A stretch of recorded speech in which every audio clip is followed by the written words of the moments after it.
everyone, this is Roshni and you're watching Online with Vishal Verma। Top 10 MCQ of the week की series चल रही है जिसमें से आज मैं आपके साथ डिस्कस करने वाली हूँ पेपर 2 मैनेजमेंट कोड 17 का एक इम्पॉर्टेंट यूनिट एंटरप्रेन्योरशिप का पार्ट फर्स्ट। जी हाँ, और आगे बढ़ने से पहले मैं बता दूं आपको, अगर आप चैनल पे न्यू हैं और आप सब्सक्राइब नहीं किया है अभी तक तो कर लीजिए और बेल आइकन को प्रेस कर दीजिए जिससे कि आने वाली वीडियोस की नोटिफिकेशन आपको टाइमली मिलती रहे। तो देखते हैं आज हमारे कौन से क्वेश्चंस हैं एंटरप्रेन्योरशिप पार्ट फर्स्ट के। तो एंटरप्रेन्योरशिप एक बहुत ही इंपॉर्टेंट यूनिट है मैनेजमेंट के स्टूडेंट्स के लिए। तो यहाँ से देखते हैं क्वेश्चंस किस प्रकार के हैं। The first question is the entrepreneur's dash depends on his perception of the opportunities। आपको यहाँ पे फिल करना है फिल इन द ब्लैंक्स में कि क्या डिपेंड्स करता है एंटरप्रेन्योरशिप की उसके परसेप्शन के अकॉर्डिंग कि क्या अपॉर्चुनिटीज़ है। A commitment to opportunity, B commitment of resources, C control of resources, D strategic orientation। इसका राइट आंसर है डी स्ट्रैटेजिक ओरिएंटेशन। जी हाँ, स्ट्रैटेजिक ओरिएंटेशन क्या होती है? Is ability to link the long range vision of indigenous self determination to daily work ranging from a simple understanding to a sophisticated awareness of the full impact of thinking and action। यानी कि यहाँ पे ये बताएगी कि आपका एक तरह से स्ट्रैटेजिक ओरिएंटेशन होता है जो आपकी थिंकिंग को बहुत ही ब्रॉड करता है, आपकी वर्क लाइफ को रेंज को आप कितना बढ़ा सकते हो उस चीज़ को। तो एंटरप्रेन्योरशिप अगर हम बात करें तो एक है ही इस तरह से एक न्यू वेंचर आप शुरू कर रहे हो, खुद के रिस्क पे एक इंडिविजुअल अपना बिजनेस स्टेबल करता है। और आजकल की आफ्टर कोविड-19 के बाद तो बहुत ही इंपॉर्टेंट हो गया है और बहुत ही ज़्यादा इसके लिए लोन्स भी प्रोवाइड कर रही है गवर्नमेंट। तो एंटरप्रेन्योरशिप एक बहुत ही अच्छा चांस हो सकता है फॉर द यूथ के लिए। तो बढ़ते हैं नेक्स्ट क्वेश्चन की ओर। हमारा नेक्स्ट क्वेश्चन है entrepreneurial endeavours consist of all of the following की एलिमेंट्स एक्सेप्ट। यहाँ पे पूछे एक्सेप्ट जो कि नहीं है इसमें से बाकी तीन ऑप्शन आपके करेक्ट होंगे यहाँ पे। तो एंटरप्रेन्योरल एंडेवर्स जो होता है वो क्या कंसिस्ट करता है आपको ये बताना है। ऑप्शन ए है new business venturing, B increasing productivity, C innovativeness, B D proactiveness. Right, तो आपको यहाँ पे बताना है कि कौन सा एंटरप्रेन्योरल एंडेवर्स कंसिस्ट नहीं करता है। राइट, तो इसका राइट आंसर इंक्रीजिंग प्रोडक्टिविटी। जी हाँ, प्रोडक्टिविटी वो इंक्रीज को कंसिस्ट नहीं करता बट न्यू बिजनेस को वेंचर करता है, एक इनोवेशन लेके आता है, प्रोएक्टिव भी रहता है, हर चीज़ को वो सीखने की कोशिश करता है और आगे बढ़ने की कोशिश करता रहता है। तो option B is the right answer for this question. बढ़ते हैं नेक्स्ट क्वेश्चन की ओर। Which is the physical quality of an entrepreneur. आपके बताना है कि एंटरप्रेन्योर के लिए एक फिजिकल क्वालिटी क्या होगी, यहाँ इसमें से बताना है। ऑप्शन ए है good health, B effective personalities, C agreeable looking, D all of the above. तो इसका राइट आंसर आपको पता ही होगा, ये आई थिंक किसी के लिए इंपॉर्टेंट हो सकता है। तो यहाँ पे राइट आंसर है ऑल ऑफ द अबव। बढ़ते हैं नेक्स्ट क्वेश्चन की ओर। Which of the following is alternatively called corporate venturing. यहाँ पे आपको कॉर्पोरेट वेंचर का जो अल्टरनेट होगा वो उसको बताना है।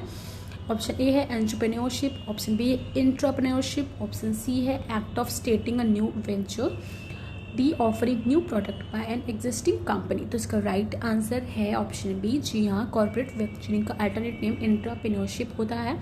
What is called corporate venturing बताना तो is the concept of large industrial organisation either developing, sponsoring और investing in startup companies in order to develop innovative products और सर्विसेज। बाकी की आप आगे यहाँ पे देख सकते हैं, सारे के सारे एक्सप्लेनेशन मैंने यहाँ पे ऐड कर रखे हैं जिससे आप क्वेश्चन के डायमेंशन को बहुत ही ज़्यादा समझ पाएँ, क्वेश्चंस को आप खुद ही क्रिएट कर पाए। राइट, बढ़ते हैं नेक्स्ट क्वेश्चन की ओर। Which is not the object of entrepreneurial development programme. आपको पता ही होगा कि एंटरप्रेन्योरशिप को बढ़ावा देने के लिए कई सारे प्रोग्राम भी चलाए जाते हैं सरकार की ओर से। तो यहाँ पे आपको बताना है कि कौन सा ऑब्जेक्ट नहीं है यहाँ पे। तो ए है to create awareness about government schemes and programs, B to create a successful entrepreneur, C to remove doubt of entrepreneurs and to give solution to their problem, D none of the above. आपको बताना है कि which is not the object. Right, कहाँ पे object कौन सा नहीं है एंटरप्रेन्योर डेवलपमेंट प्रोग्राम का। तो उसका राइट आंसर है नॉन ऑफ द। जी हाँ, बिकॉज यहाँ पे तीनों की तीनों ही जो आपके ऑप्शन दिए हैं वो करेक्ट हैं, वो सारे के सारे ऑब्जेक्ट हैं ईडीपी प्रोग्राम्स के। तो ईडीपी प्रोग्राम का जो मेन ऑब्जेक्टिव क्या होता है is to motivate a person for entrepreneurial career and to make him capable of perceiving and exploiting successfully opportunity for the enterprises. Right, तो ईडीपी प्रोग्राम बहुत ही इंपॉर्टेंट होते हैं जो एक इंडिविजुअल को हेल्प करते हैं strengthening his entrepreneurial motive and acquiring skills and capabilities necessary for playing his entrepreneurial role effectively. आप स्किल इंडिया या मेड इन इंडिया या अभी तो आत्मनिर्भर भारत चल रहा है उसके बारे में आप बहुत ही ज़्यादा पढ़ सकते हैं क्योंकि क्वेश्चन वहाँ से आ सकते हैं करंट के, राइट। बढ़ते हैं नेक्स्ट क्वेश्चन की ओर। Which is the determinant of capital structure decision. यहाँ पे आपको बताना है कि कौन से डिटर्मिनेंट इंपॉर्टेंट होते हैं कैपिटल स्ट्रक्चर डिसीजन लेने के लिए। A size of business, B future plan, C conditions of capital market, D all of the above. तो इसका राइट आंसर है ऑल ऑफ द अबव। जी हाँ, व्हाट इज, अभी बता दूँ आपको what is a capital structure in simple word. आप जानते हो, आपने फाइनेंशियल मैनेजमेंट पढ़ा ही होगा आपने कि capital structure refers to companies outstanding debt and equity. It allows the firm to understand what kind of funding the company use to finance its overall activities and growth.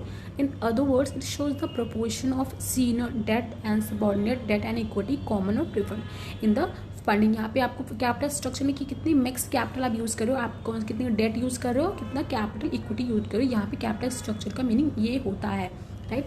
बढ़ते हैं next question की ओर। An entrepreneur into the hosiery business found out the reason his hosiery was not selling was due to its color. What could be the best source of information? एक entrepreneur है, उसने अपना hosiery business बना के रखा है but वो selling नहीं हो रही है, क्यों? ड्यू टू इस कलर। तो वो किस इंफॉर्मेशन सोर्स को उससे पता चलेगा, वो किससे पता चल सकता है उसको आपको ये बताना है। A supplier, B retailer, C competition, D government bureau. तो आई थिंक आप इसका आंसर आसानी से देख सकते हैं। इसका राइट आंसर है कॉम्पिटिशन। जी हाँ, वो कॉम्पिटिशन से पता चल रहा है कि दूसरी जो उसका कलर ड्यू टू कलर की वजह से नहीं बिक रहा है, बट वो जो उसके कॉम्पिटिटर्स हैं उन पर अगर वो बिक रहा है तो उनमें क्या ऐसा कुछ क्वालिटी या कुछ क्या प्रोडक्ट में कुछ यूनिकनेस है जिसकी वजह से वो अपने जो भी प्रोडक्ट है उसकी इनहांस क्वालिटी को कर सकता है।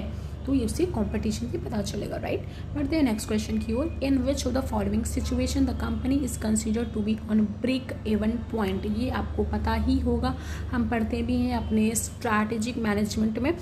तो ऑप्शन ए मैनेजमेंट अकाउंटिंग में, जिसमें से हम जो वो पढ़ते हैं रेशो, तो वहाँ पे ये आता है ब्रेक इवन एनालिसिस का part.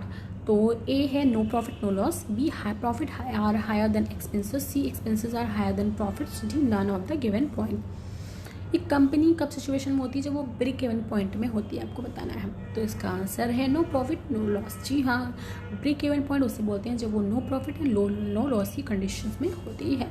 Next question is the social responsibility towards business includes. आप CSR के बारे में तो जानते ही होंगे और बिजनेस से इसका तो बहुत ही ज़्यादा ही कनेक्टेड इंटीग्रेटेड पार्ट होता है। तो आपको बताना है कौन सी चीज़ें इंक्लूड करती हैं। A responsibilities of owners towards entrepreneur, B responsibilities of consumer towards entrepreneur, C responsibilities of employees towards entrepreneur, all of the above. तो इसका राइट आंसर आपको पता ही होगा, इसका राइट आंसर है ऑल ऑफ द अबव। या सोशल रिस्पॉन्सिबिलिटी टुवर्ड्स बिजनेस में तीनों ही इंक्लूड होते हैं और भी इंक्लूड होते हैं, बट इस ऑप्शन के अकॉर्डिंग आपका all of the above is right. बढ़ते हैं नेक्स्ट क्वेश्चन की ओर। This is matching following questions and यहाँ पे आपको एक स्टेटमेंट दिया होगा, आपको बताना है कि इसके ऑथर से स्टेटमेंट मैच कर रहा है कि नहीं। इन क्वेश्चंस को करने के लिए आपको उनकी डेफिनेशंस पता होनी चाहिए। मोस्ट इंपॉर्टेंट है कि आपको एक दो का ही अगर पता है तो आप उस क्वेश्चन को अच्छे से कर सकते हैं। तो देखते हैं किस तरह से यहाँ पूछा है। ए है ऑप्शन आपके आए तो ऑथर्स नेम दिए हुए हैं, फिर स्टेटमेंट दिए गए हैं। तो इस तरह के क्वेश्चंस को आपको करने के लिए बहुत ही इंपॉर्टेंट है कि आपको बहुत ही ज़्यादा ध्यान रखना पड़ेगा, क्योंकि ये क्वेश्चन ऐसे नहीं आ सकते हैं। अगर आपको एक दो का एक्सप्लेन पता है तो कर सकते हैं, बाकी आप इसमें अजम्पशन भी लगा सकते हैं। मोस्ट इंपॉर्टेंट देखते हैं इसका राइट आंसर क्या है। इसका राइट आंसर है ऑप्शन सी। जी हाँ, right answer option C means to say, यानी कि सभी यहाँ पे आपका 1 2 3 4 लगा हुआ है, राइट। कि FG मोरे ने क्या बोला था, any arrangement of machine and facilities is a layout just as any house plan is a plan, right. तो यहाँ पे सारी की सारी डेफिनेशन आप देख सकते हैं करेक्ट टू सीक्वेंस में दी गई हुई है।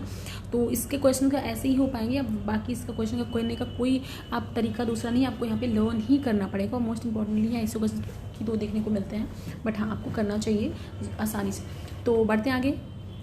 आज के हमारे 10 क्वेश्चंस कंप्लीट होते हैं। आई होप आपने एंजॉय किया होगा। एक्सप्लेनेशन के साथ आप अदर डायमेंशंस को समझ पा रहे होंगे और हमारे वीडियोस रेगुलर टाइम पे आ रहे हैं। आप कमेंट भी करिए, फीडबैक दीजिए हमें आपको किस टॉपिक पे चाहिए। वैसे तो हम डेली आपके लिए लेके ही आ रहे हैं और बाकी आगे की सरप्राइजेस भी आपको जल्दी ही देखने को मिलेंगे।